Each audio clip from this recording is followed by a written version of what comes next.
Capítulo 21. Declínio das raças superiores. O mundo moderno está longe de se encontrar ameaçado pelo perigo que deriva de uma diminuição da natalidade e de um aumento da mortalidade. O grito de alarme que tinham lançado antes alguns chefes políticos, chegando a resumar a fórmula absurda "o número faz o poder", não tem sentido. O perigo é precisamente o oposto, ou seja, o de uma multiplicação incessante e desenfreada das populações em termos puramente quantitativos. O declínio diz unicamente respeito às estirpes que se devem considerar portadoras das forças que superam o puro demos e o mundo das massas, e que condicionam toda a verdadeira grandeza humana. Ao criticar o ponto de vista racista, já falamos da força ativa que, quando está presente, viva e ativa, é o princípio de uma geração no sentido superior e que reage sobre o mundo da quantidade, imprimindo-lhe uma forma e uma qualidade. É a este respeito que se pode dizer que as raças superiores ocidentais entraram, já há séculos, em agonia e que o desenvolvimento crescente das populações da Terra tem o mesmo significado que o popular vermicular que se verifica na decomposição dos organismos ou na de um cancro. Também o cancro corresponde precisamente à hipertrofia desenfreada de um plasma que devora as estruturas normais diferenciadas de um organismo, quando se subtrai à lei reguladora deste. É este o quadro apresentado pelo mundo moderno. À regressão e ao declínio das forças fecundantes no sentido superior do termo, das forças portadoras da forma, corresponde a proliferação ilimitada da matéria, do sem forma, do homem-massa. A este fenómeno não pode ser estranho tudo o que já referimos no capítulo anterior, a propósito do sexo e das relações entre o homem e a mulher, próprias dos tempos atuais, porque estas interessam igualmente ao problema da procriação e ao seu significado. Se é verdade que o mundo moderno parece destinado a nunca mais conhecer o que é a mulher absoluta e o homem absoluto, se nele a sexualização dos seres é incompleta, e se quiser, em nome do espírito, que ela seja incompleta, ou seja, limitada ao plano corporal, deve parecer natural que se tenham perdido as dimensões superiores e até mesmo transcendentes do próprio sexo, que o mundo da tradição reconheceu sob formas múltiplas e que este facto não deixe de ter consequências no que se refere ao regime das uniões sexuais e às possibilidades que estas oferecem, quer como pura experiência erótica, quer, e é este segundo aspecto que entra precisamente aqui em linha de conta, com vista a uma procriação que não se esgote no simples e opaco facto biológico. O mundo da tradição conheceu efetivamente um sacrum sexual e uma magia do sexo, através de símbolos e de costumes inúmeros que se encontram nas regiões mais diversas do mundo. Transparece constantemente o reconhecimento do sexo como uma força criadora primordial e que ultrapassa o indivíduo. Na mulher, evocavam-se potências abissais, tanto de ardor e de luz, como de perigo e de desagregação. Nela vivia-se a força telúrica, a terra, e no homem o céu. Era orgânica e conscientemente que se assumia tudo o que, no homem vulgar, e hoje mais que nunca, se vive apenas sob a forma de sensações periféricas de impulsos passionais e carnais. A procriação era decretada, e o produto dessa procriação era desejado acima de tudo, como já dissemos, como o filho do dever, como o que deverá retomar e alimentar o elemento sobrenatural da estirpe, a libertação do antepassado, o que deverá receber e transmitir a força, a vida, a estabilidade. Nunca, como no mundo moderno, se tornou tudo isto um insípido devaneio, e os homens, em vez de possuírem o sexo, são possuídos por ele, e, como que embriagados, deixam-se abater aqui e ali, já incapazes de saber o que se acende nos seus braços, e de ver o demónio que brinca miseravelmente com eles, através da sua procura do prazer ou da sua passionalidade. Entretanto, sem que eles deem por falta, por nada, fora e muitas vezes mesmo contra a sua vontade, de tempos a tempos nasce por acaso, de uma das suas noites, um novo ser, frequentemente como que sendo um intruso, sem uma comunidade espiritual, e nas últimas gerações sem sequer esse pálido resíduo que representam os laços afetivos filiais de tipo burguês. Quando as coisas chegaram a este ponto, não é de admirar que as raças superiores morram, convergindo para este efeito a lógica inevitável do individualismo que, especialmente nas chamadas classes superiores de hoje, não pode deixar de fazer diminuir o interesse na procriação. Sem falar de todos os outros fatores de degenerescência inerentes ao modo de uma vida social mecanizada e urbanizada e, sobretudo, a uma civilização que não conhece mais nada dos limites salutares e criativos constituídos pelas castas e pelas tradições de sangue. A fecundidade concentra-se, por isso, nos estratos sociais mais baixos e nas raças inferiores, em que o impulso animalesco é mais forte que todos os cálculos e todas as considerações racionais. O efeito inevitável disto é uma seleção ao contrário, a ascensão e a invasão de elementos inferiores, contra os quais a raça das classes e dos povos superiores, esgotada e derrotada, já pouco ou nada pode fazer como elemento espiritualmente dominador. Se hoje em dia se fala cada vez mais de um controle dos nascimentos, com vista aos efeitos catastróficos do fenómeno demográfico, que já comparamos a um cancro, nem por isso se toca no problema essencial, porque de maneira nenhuma se faz valer aqui um critério diferenciado e qualitativo. Mas a obtusidade é ainda maior entre os que se insurgem contra este controle, com base em ideais tradicionalistas e moralizantes, que já não passam de simples preconceitos.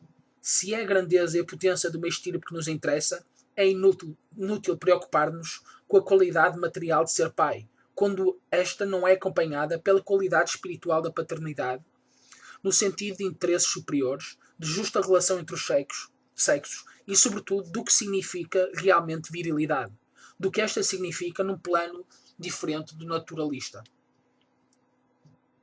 Depois de acusarmos a decadência da mulher moderna, não podemos esquecer que o homem é o primeiro responsável por esta decadência.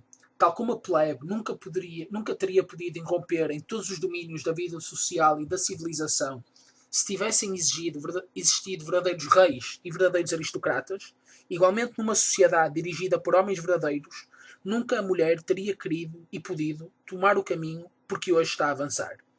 Os períodos em que a mulher alcançou autonomia e predominância têm quase sempre coincidido com épocas de evidente decadência de civilizações mais antigas. Assim, a verdadeira reação contra o feminismo e contra todos os desvios femininos não é contra a mulher, mas sim contra o homem que se deveria orientar.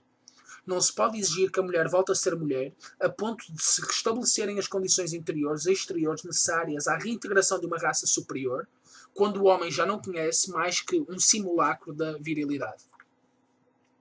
Se não se conseguir despertar o sexo no seu significado espiritual, e em particular se não se separar de novo, duramente, a substância espiritual que se tornou amorfa e promíscua da forma viril, tudo é inútil.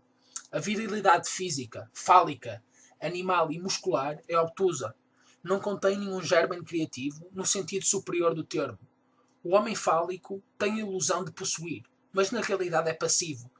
Sofre sempre a força mais subtil própria da mulher e do princípio feminino. Só no espírito o sexo é verdadeiro e absoluto. Em todas as tradições de tipo superior, o homem foi sempre considerado como o portador do elemento urano-solar de uma descendência. Este elemento transcende o próprio princípio do sangue e perde-se imediatamente quando passa para a linha feminina, embora o seu desenvolvimento seja favorecido pelo terreno que representa a pureza de uma mulher de casta. Contudo, de qualquer modo, ele permanece sempre o princípio qualificador, o que dá a forma, que ordena a substância geradora feminina.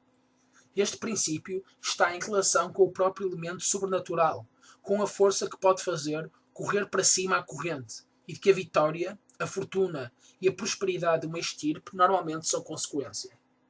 É por isso que teve um significado que, longe de ser obsceno, foi real e profundo, a associação simbólica, própria das antigas formas tradicionais, do órgão viril a ideias de ressurreição e de ascese e a energias que conferiam a mais elevada das potências. E como um eco destes significados superiores, encontra-se de maneira mais clara, mesmo entre muitos povos selvagens, o princípio de que só o iniciado é realmente macho, que é a iniciação que marca iminentemente a passagem à virilidade. Antes da iniciação, os indivíduos são semelhantes aos animais, ainda não se tornaram homens, e, mesmo que fossem velhos, são identificados às crianças e às mulheres e permanecem privados de todos os privilégios reservados às elites viris dos clãs.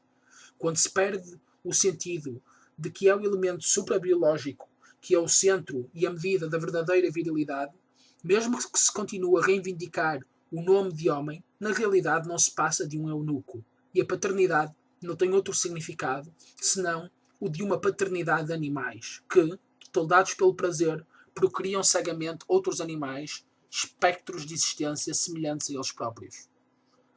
Perante uma situação destas, pode-se tentar segurar o cadáver em pé para lhe dar a aparência de vida.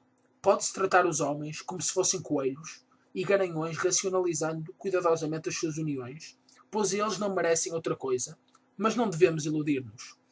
Ou daí derivará uma cultura de belíssimos animais de trabalho, ou então, se prevalecer a tendência individualista e utilitária, uma lei mais forte arrastará as raças para a repressão ou para a extinção, com a mesma inflexibilidade que a lei física da entropia e da degradação da energia. E este será mais um dos múltiplos aspectos que hoje em dia se tornaram materialmente visíveis do declínio do Ocidente. A título de passagem à segunda parte desta obra, uma última observação que remonta diretamente ao que já referimos a propósito das relações entre a virilidade espiritual e a religiosidade devocional. Das últimas considerações resulta que aquilo a que no Ocidente nos habituamos a chamar religião corresponde a uma orientação essencialmente feminina. A relação com o sobrenatural concebido sob uma forma personalizada, teísmo, e vivida como dedicação, devoção e renúncia íntima à sua própria vontade perante esta hipótese, apresenta no seu plano as mesmas características que havia em que se pode realizar uma natureza feminina. Por outro lado, se em geral o elemento feminino corresponder ao elemento naturalista, pode-se conceber que no mundo da tradição, as castas e as raças inferiores, em que o fator naturalista tinha maior eficiência que nas outras, que eram mantidas pela potência dos ritos aristocráticos e por heranças divinas, beneficiassem da participação numa ordem mais elevada, precisamente através de relações de tipo religioso. Até mesmo a religião podia ter, portanto, um lugar e uma função dentro da hierarquia no seu conjunto, por muito relativo e subordinado que fosse em relação às formas mais elevadas de realização espiritual de que já falamos, a iniciação e as variedades da alta ascese. Com a subversão das castas ou dos corpos sociais análogos, com a ascensão ao poder dos estratos e raças inferiores, portanto, não podia deixar de acontecer que também neste campo o espírito que lhes era próprio triunfasse. Que todas as relações com o sobrenatural fossem concebidas exclusivamente sob a forma de religião. Que qualquer outra forma, de um nível mais elevado, fosse considerada com desconfiança, quando não chegasse mesmo a ser estigmatizada como sacrílega e demoníaca. Esta feminização da espiritualidade tem uma origem que remonta já a épocas antigas e determinou a primeira alteração da tradição primordial nas raças onde prevaleceu. Seguir este processo de decadência, ao mesmo tempo que todos os outros que levaram ao ruir da humanidade viril e solar das origens, será o objeto das considerações que desenvolveremos na segunda parte da presente obra e através das quais se mostrará a gênese e a fisionomia do mundo moderno.